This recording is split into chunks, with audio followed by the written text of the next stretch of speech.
not. Because the people say, ndio wale. And I'm telling you, some things happen that I'm not comfortable to share because this is parliamentary guided program. It is a PG rated, Mr. Speaker. Mr. Speaker, finally, on austerity measures, I will tell, I can see Senator Faki is interested, I will tell him in camera. Mr. Speaker, I plead with the President and all of us, just in 2 minutes, Mr. Speaker, please let us not cut amount that we are going to JSS for 6,000 teachers. Most of these 46,000 are young people. If we can confirm them to permanent and pension, Mr. Speaker, we shall also be fair to young people on these 46,000 junior secondary schools. Mr. Speaker, number 2, let us not reduce the allocation to counties. Because it was not pro rata, as majority leader said, it was based on equity. Just a minute, Mr. Speaker.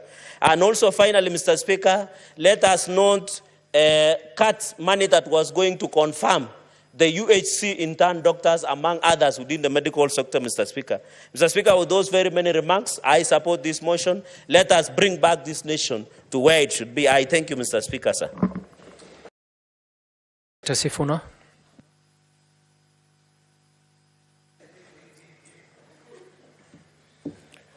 Yeah, thank you very much, Honorable Chair. First, let me start by saying that I want to laud the leadership of the majority and the minority sides that have brought this motion this morning. And to just say to the Honorable Senator Aaron Cheruiyot that you will struggle, my brother, to make a better speech than what you've made this morning.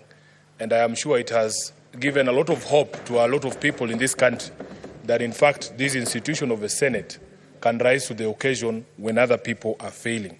They say that with great power comes great responsibility. And I don't think that in this House there was somebody with a greater responsibility, leader, to set the tone for the discussion that we want to have this particular morning. I think I hear what Kenyans are saying.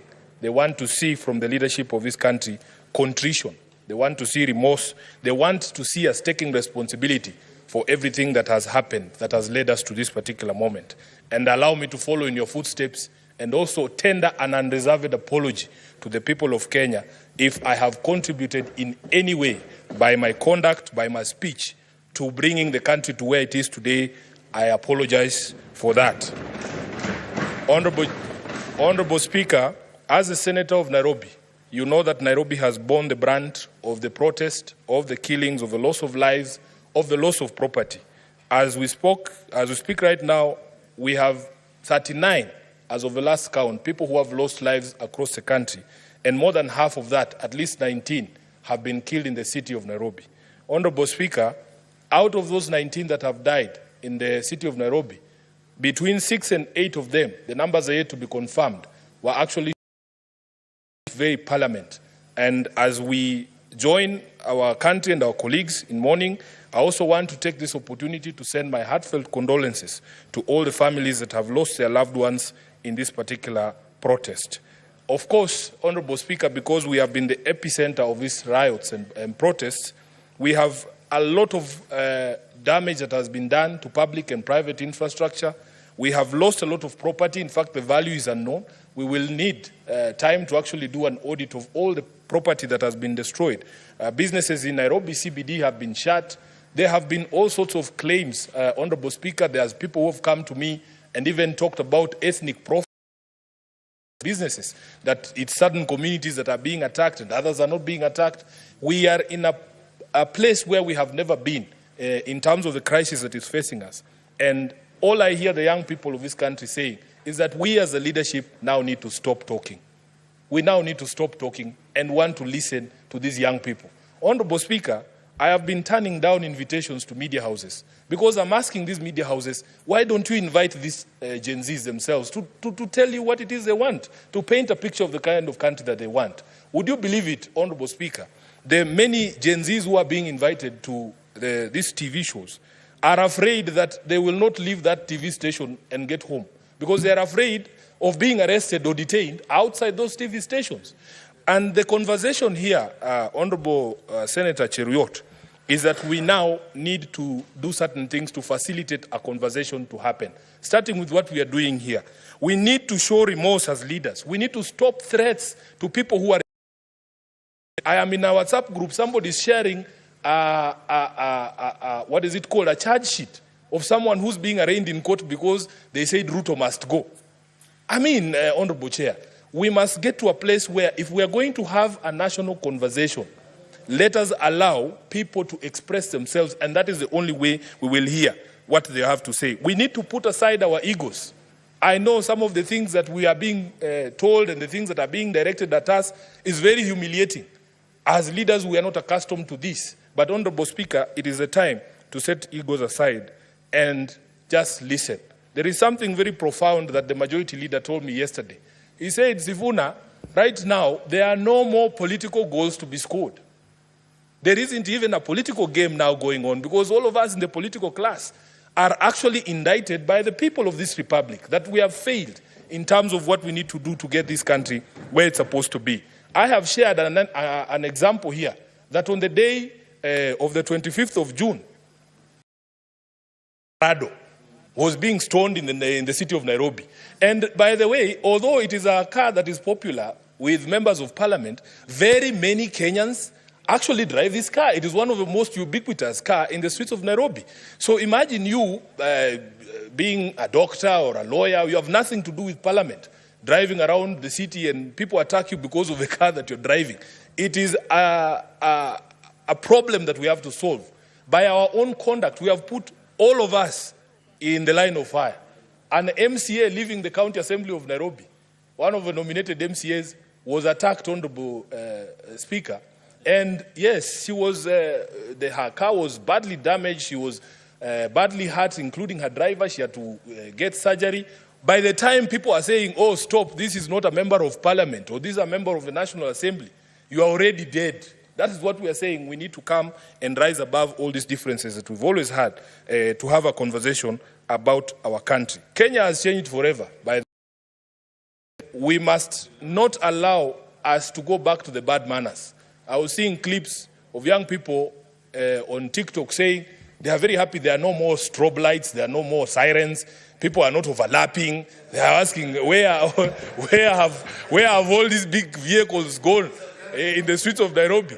Honorable Speaker, I saw a newspaper article in the Standard today saying that MPs are in hiding, members of the National Assembly are in hiding. And the question is, where are these members? I'm very proud to be a senator today, that we are not hiding from the people. We are here to actually take responsibility for all our actions and to try and assuage or deal with the problems that we have contributed in bringing about.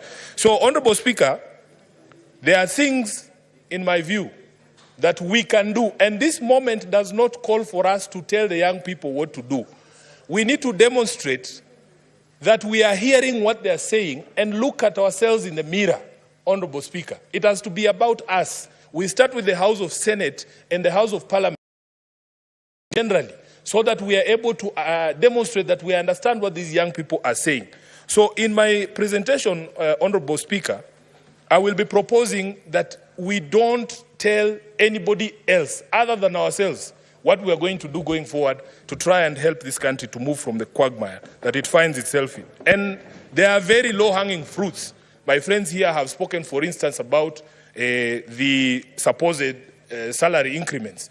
By the way, in defense of the SRC, I know many of you have bashed them here. That Gazette notice that is in the public domain and discussion right now was published on the 9th of August 2023, the day we went for elections. I am telling you, because it is supposed to be 2022, 9th of August 2022, because it's supposed to be that members of parliament, when you go for elections, people should know how much money you're going to make in advance. And the role of setting salaries was removed from us. The public still thinks that Sifuna has the power to increase his own salary. I do not have that power.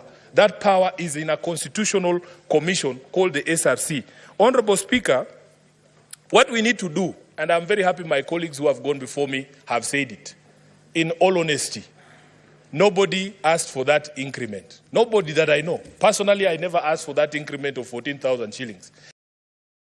tone deaf if we are going to insist that we get that increment this particular year or next year, when the economy is in the doldrums, when many Kenyans have nothing to put on the table. So I also support the proposal by members who have spoken before me that we formally resolve that we as the Senate are not interested in any additional salaries this particular financial year. Number two, Honorable Speaker, we need to relook at our budgets in this House, and see where we can make major concessions and cuts for members of the public to feel that we are actually lessening the burden and not increasing the burden. And I want to give a personal example, and you'll forgive me if I'm giving out house secrets. Honorable Chair, when I became the Deputy Minority Whip, I was allocated a vehicle, a GK vehicle. On the first day that I used that car to go home, I passed through the expressway. I was shocked, Honorable Speaker, at the amount of money that is on my ETC card for my parliamentary car. As of this morning, when I used that same car to come here, there is 377,000 Kenyan shillings on my ETC. There is 377,000 Kenyan ETC of the vehicle that have been given by Parliament. It does not make sense. It does not make sense, Honorable Speaker.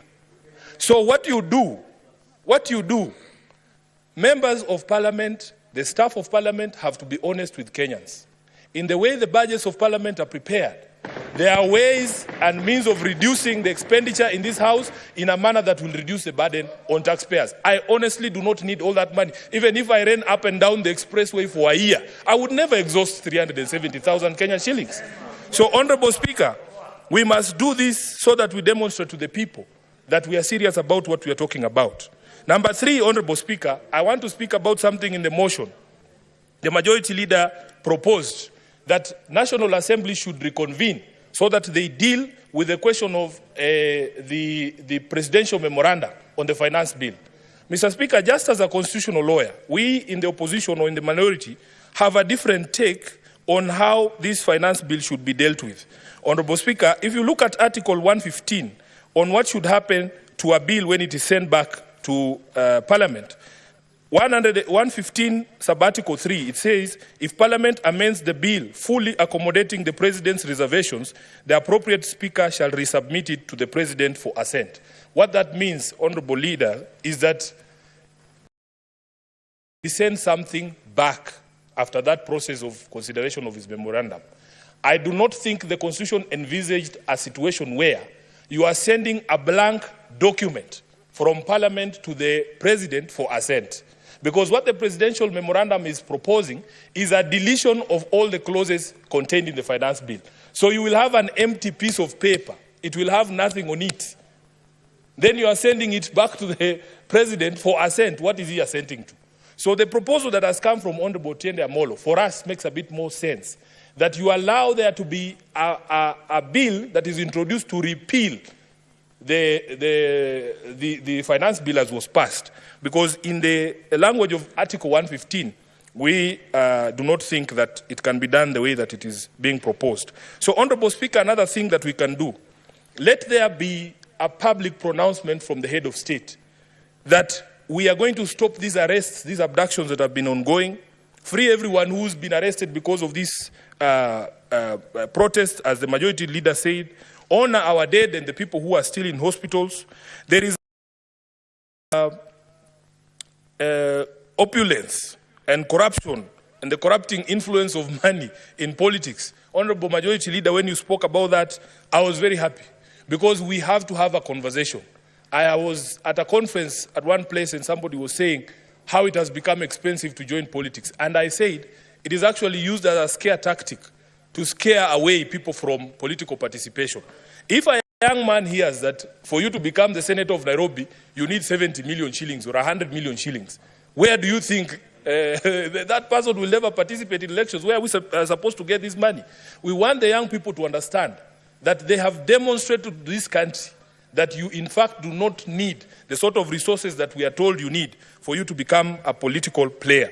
Honorable Speaker, there's this question of a ban on harambes. As a lawyer, I am aware there is already legislation that tries to limit participation of political players in Harambes, but is limited to the last few months. I think it's, is it 6 months or 9 months to the election? What we should be doing, we should be saying, because now it has become culture that immediately after elections anyway, after you are sworn in, your opponent is already on the ground saying Sifuna must go. So why don't we just extend the period and say, throughout the term of parliament, members of parliament should not be allowed to participate in these Harambes and demonstrate the sort of opulence that we have seen. The majority leader and Honorable Khalwale has spoken about a rigged economy, and that is something that has touched my heart. Those of us who are born where we were born, Honorable Speaker, many of our young people, including myself, have always wondered, how is it possible that people who we know had lesser grades, had far inferior grades in school, we were better than them at everything. They are making progress at a faster rate just because of their second name. We are just there languishing. People have 6 degrees, have never gotten an opportunity. People go for interview after interview. The moment somebody sees your name is Watenya or Sifuna, your CV is put aside. Wanasema letter ya huyu. It is very embarrassing, Honorable Majority Leader, that sometimes an entire institution from top to bottom has members of only one office. I think these are the things that are going to make our people extremely mad every time these matters are brought about. So if you don't address these matters, Honorable Speaker, we are not going to be able to deal with the problem. We have seen young people, especially when it comes to employment in public service. Honorable Speaker, you qualify as a teacher. You are waiting all your life to be employed as a teacher. Then you see leaders in public rallies, in funerals, handing and dishing out employment letters from TSC. And when you go to TSC, they tell you, oh, there is a system, everybody is logged in and see which criteria is used, and they eventually reach you. But you can see people dishing out letters from TSC, from KWS, from NYS, in Harambes and in funerals, Honorable Speaker. I think, and even police, these are the things that we need to work on as a leadership so that we stop all this anger that you see. Let me go to another thing, Honorable Speaker. An angry people cannot be reasoned with. Right now, people are very angry. And this is why I'm trying to, explain to this House that we are not going to be prescriptive in how we deal with this issue. Honorable Speaker, that we can demonstrate to the country that at least there is a place where a conversation can be had. Senate is the only House of Parliament that goes to the people. We don't fear the people. That's why we are still here. So if it is possible for us, even if it is going to Uhuru Park, as somebody has suggested, we are ready to be insulted, because at some point we deserve to be insulted. But at the very end of those insults, I think we will be able to pick some few things. Honorable Majority Leader was telling us a story of how he logged into one of the Twitter spaces, and he said there was maybe 60% expletives and insults, but 40% was good material, and it has inspired even the speech that he made this morning. So let us put ourselves at the disposal of the people. We should be available to the people so that we deal with this. On debt, I agree with you, Honorable Majority Leader, that there has to be a public audit of all Kenya's debt so that we know what the truth about this is. On budget, we have explained, and I've given an example here of how we feel that sometimes our budgeting process is padded in such a way that it allows for budgeted corruption. We have estimated, Honorable Speaker, at least those of us on the minority side, that we can do away with at least 1 trillion shillings in this budget. And we don't need to punish anyone. We just need to cut on expenditure in our own institutions. I will go to some of the proposals that I have received from members of the public. Number one, Honorable Speaker, there needs to be an audit of all appointments from September 13th, 2023. Because as Honorable Senator Khalwale spoke and said, there are some offices that have been created that we do not even understand the basis of their existence. Look at the number of advisors in government. There needs to be a public audit of all these advisors.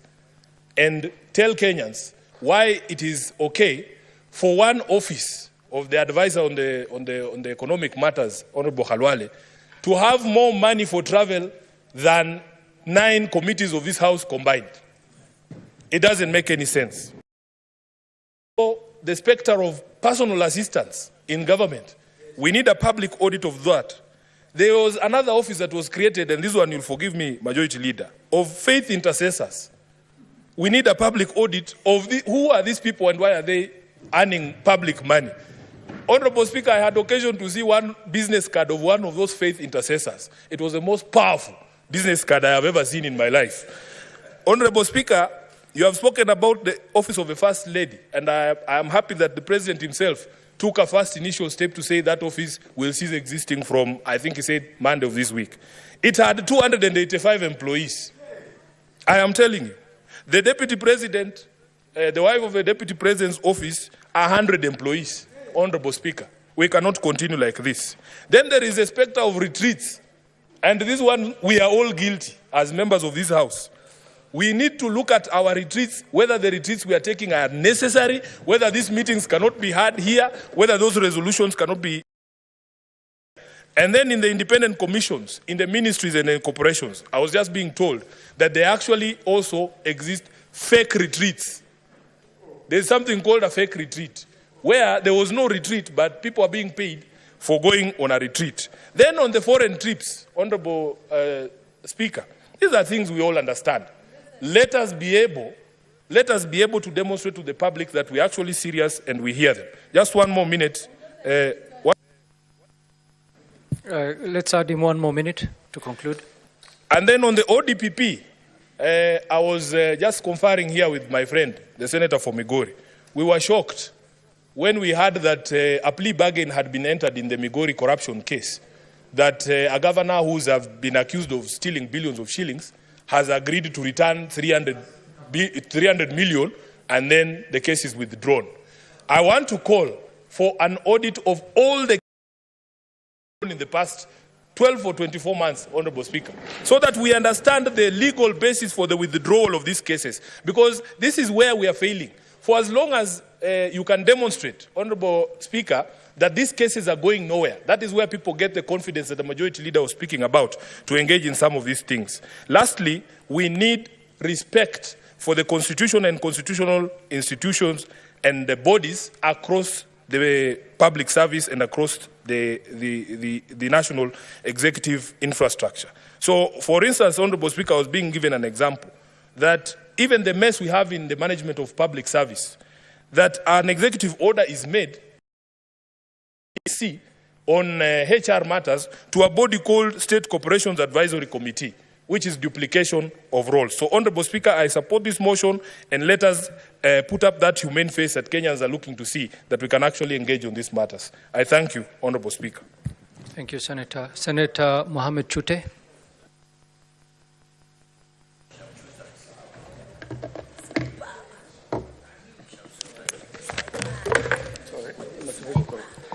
Thank you very much, Honorable Speaker.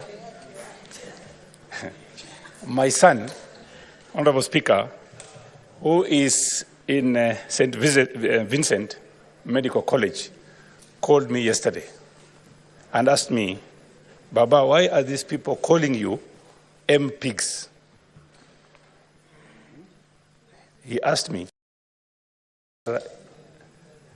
Gen Zs, why are they calling parliamentarians M-pigs? And I told him, I don't know, but there is something that is wrong with us.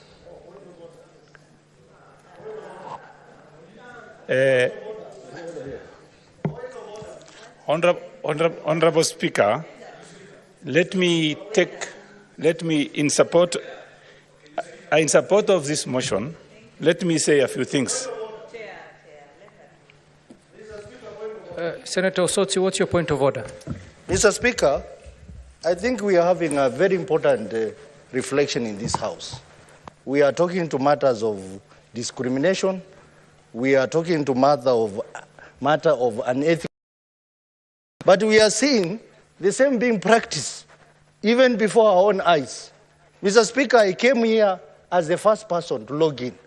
And I'm seeing that the members are being called to contribute. As we sit here and wait, is this fair? When we are talking about fairness, we should exercise that fairness, even in this motion. Mr. Speaker. Mr. Speaker, let us follow the list that is there on the screen so that we exercise fairness. I understand leadership can be given priority. But what about people who are not in leadership and there is priority list there? Let us follow the list, Mr. Speaker, so that we demonstrate to Kenyans that indeed we are talking about fairness. Just a moment, Senator Chute. Senator Osotsi, am I to understand that by calling Senator Mohamed Chute, the chair is not following the order of debate? Because the speaker just before Senator Chute was Senator Sifuna, and he's in the leadership. And every institution, the reason why Senator Cherargei was given an opportunity was because he was next in the list, and Senator Lelengwe, who is in leadership, was not on the list. And the order of this House is that if one speaker on this side speaks, I have to give an opportunity to speakers on the other side. Senator Osotsi. And I've actually had,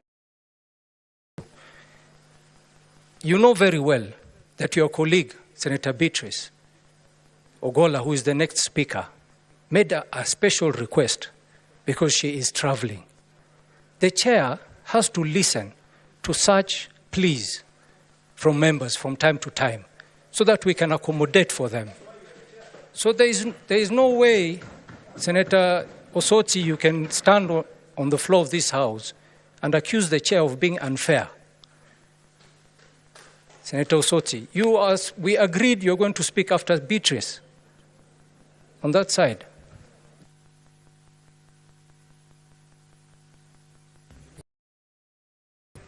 Thank you, Honorable Speaker. I hope my friend Osotsi is not complaining about me because I was definitely ahead of him.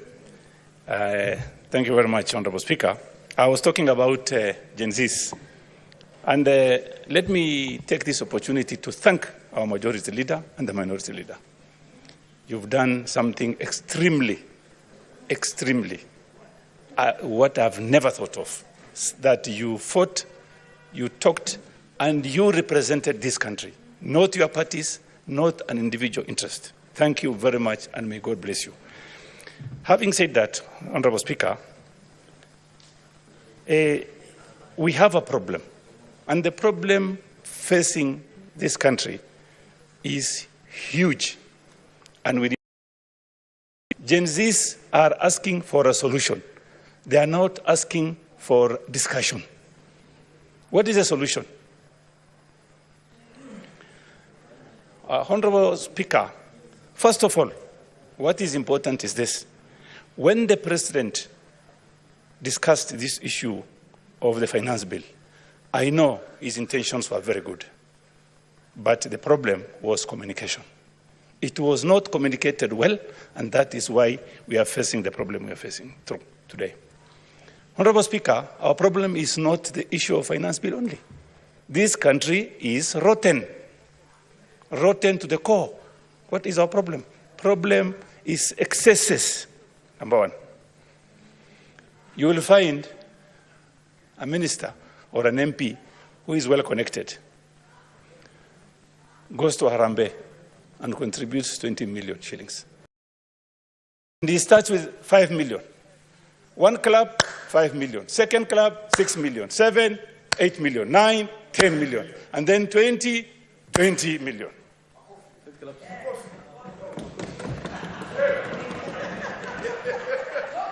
Honorable Speaker, if somebody from Marsabit calls me and says, hawa watu wametoa hiyo pesa wapi, mzee? I told him, I don't know. Wametoa wapi? I don't know.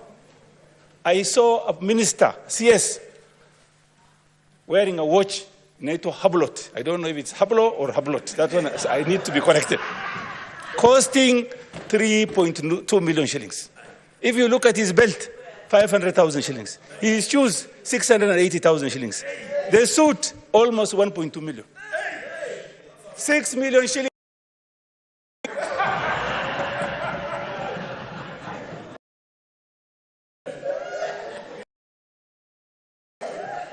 And then if someone asks him, he says, I'll go to where your kotini sasa.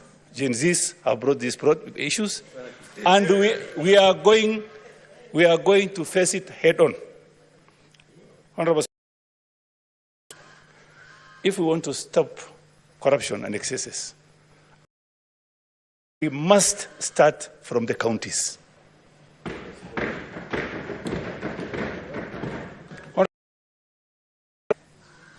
If you look at, I'm in the devolution committee, my chair is here, Chair Abbas, and some development projects counties are up to the tune of 6% only. Out of 8 to 9 billion, 10 billion shillings, 6% of 10 billion is maybe 6 million only, if I'm not wrong. So, if we ask this Senate today to stop sending development funds to some counties, will I be wrong? No, because there is no development. There is none. Even, let us look at Kisii. It's a 6%. Nairobi, 6%. So, Honorable Speaker, let me thank the Gen Zs, other people or persons or groups who can join JCs to support this country or to help us solve this problem. I would really appreciate. Honorable Speaker, there is a democratic space that we are lacking in this country. And the laws of this country are very clear. Give people space to talk, to picket, to demonstrate, and to even give statements of what they need for themselves. This is a democratic country. Police brutality should stop. Reverend Njoya was beaten in front of this parliament, I don't know like what, in 1996, I think. And in 2024, the same thing is happening. When is this going to stop? The IG should resign. That is point number one. On corruption,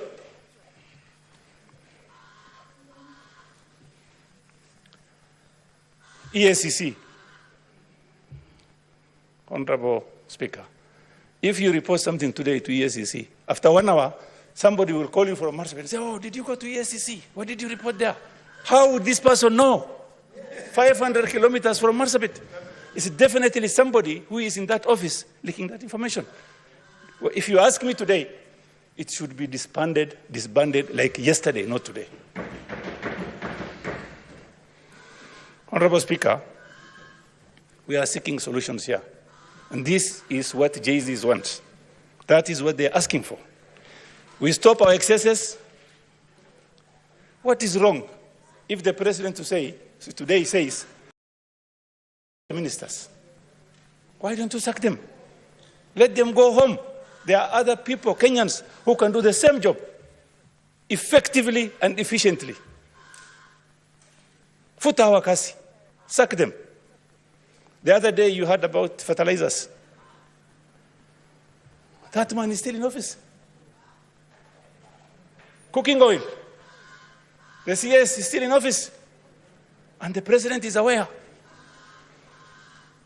And the CEO of Kenya National Trading Corporation said, why do you ask me these questions? My seniors are the people who sent those to my office. Who are these seniors? The president should sack all the ministers, employ fresh ones, and we move forward. On the borrowings, Honorable Speaker, if you look at President Moi's budget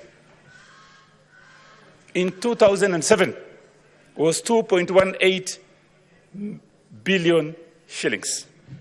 The expenditure was 324 billion. Similarly, President in 2012, the budget was at 1.52 trillion. And today, our budget is at 3.9 trillion shillings. Honorable Speaker, we have a problem.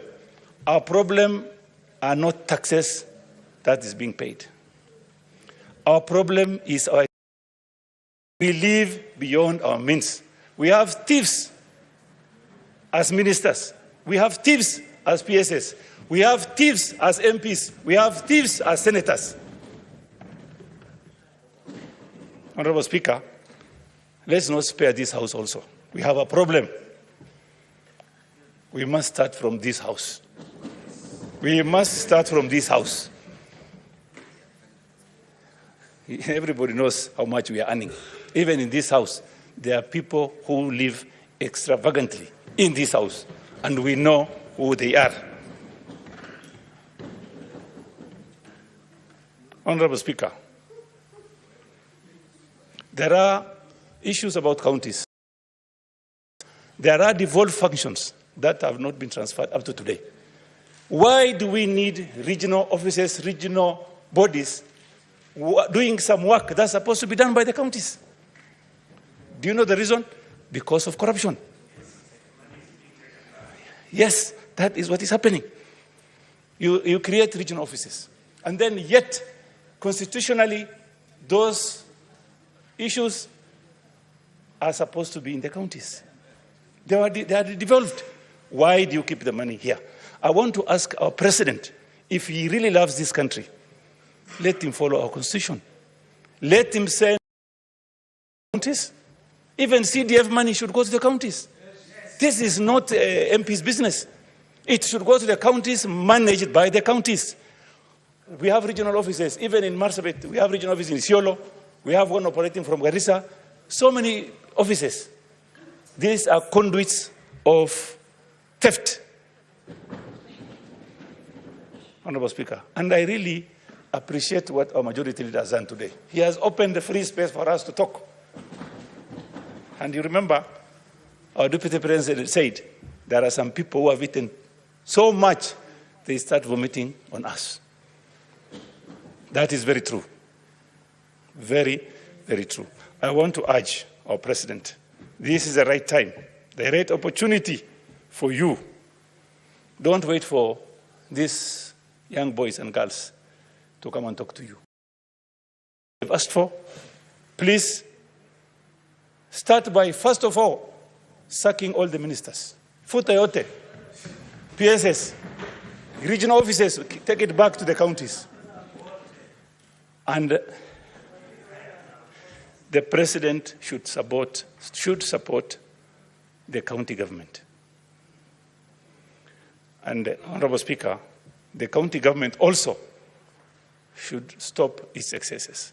What I would urge this House to do is to visit counties so that we the employment programs and the development programs. And then we come up with a law that will curtail theft in those counties. About 2 months ago, your Honorable Speaker, Governor for Marsabit was brought before EACC. And 2 months since then, they are bragging around Nairobi area saying, kwani EACC ko, what can be done to us? There is nothing that can be done. Oh, we are dying. We sit in his helicopter, we take photos with him. Who will touch us? I want to ask the president, please, don't dine. Don't sit with thieves. Fukuza hawa, chase them away. When you are seen with the president, oh, you think like now, there is no case against you. There is a case against you. And I want to urge ODPP also